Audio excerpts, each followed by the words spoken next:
Bonsoir.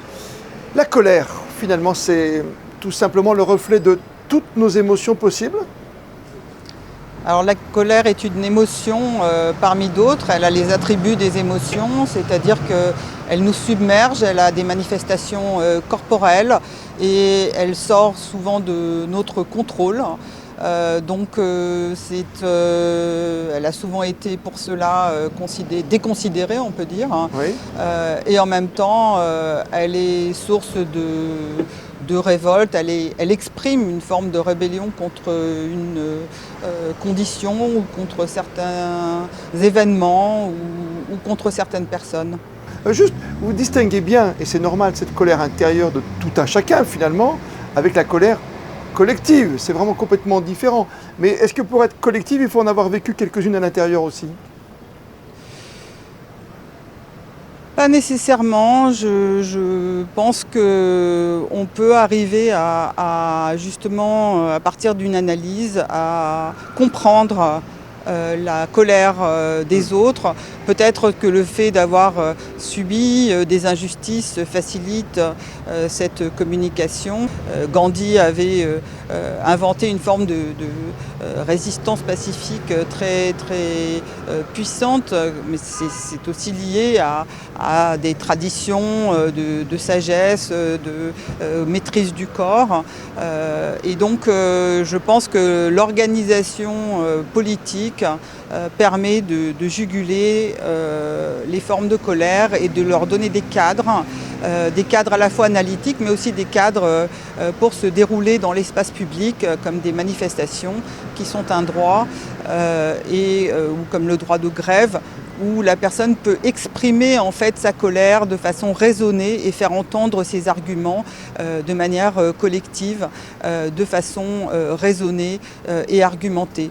Je reviens à l'expérience de tout à chacun pour une colère, un cri du cœur, quelque part une émotion. Gisèle Sapiro, vous venez de prononcer le mot de politique et il me revient ce débat en France entre Nicolas Sarkozy à l'époque et Ségolène Royal.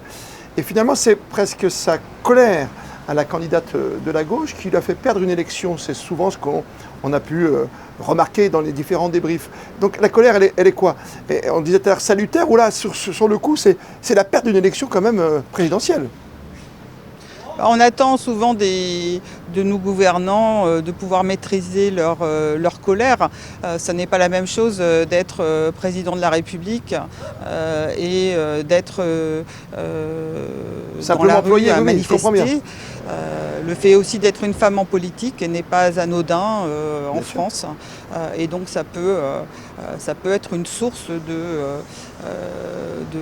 d'émotion, effectivement, qui peut être tenue contre la personne, mais je ne suis pas là pour porter un jugement. Non, bien sûr. C'est par rapport au côté salutaire ou non. Et ça en vient peut-être à ma dernière question sur le fait de...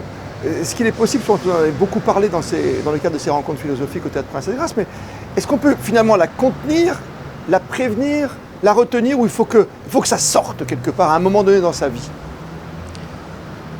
Je pense que la colère, on peut la prévenir en étant respectueux, en n'humiliant pas les gens, en les traitant dignement en étant dans l'échange plutôt que dans la violence symbolique ou la violence d'imposition. En conclusion, Gisèle Sapiro, on peut se dire que c'est depuis l'enfance que c'est en nous, c'est intégré, que c'était presque la seule façon de nos premières heures sur Terre de s'exprimer, et c'est souvent par la colère que ça se passe ? La colère est une des expressions de notre humanité, surtout quand elle se transforme en révolte, parce que, comme l'a expliqué Camus, la révolte c'est un des traits qui caractérise l'être humain, la capacité de se révolter contre sa condition. Et donc, oui, la colère de l'enfant peut devenir révolte et fonder une action politique pour une société plus juste. Merci à vous, Gisèle Sapiro. Rencontre philosophique toujours aussi passionnante au Théâtre Princesse Grace avec des philosophes autour de vous pour avoir débattu pendant de nombreuses heures sur ce thème ô combien intéressant de la colère. Merci à vous, madame. Je vous en prie. Bonsoir.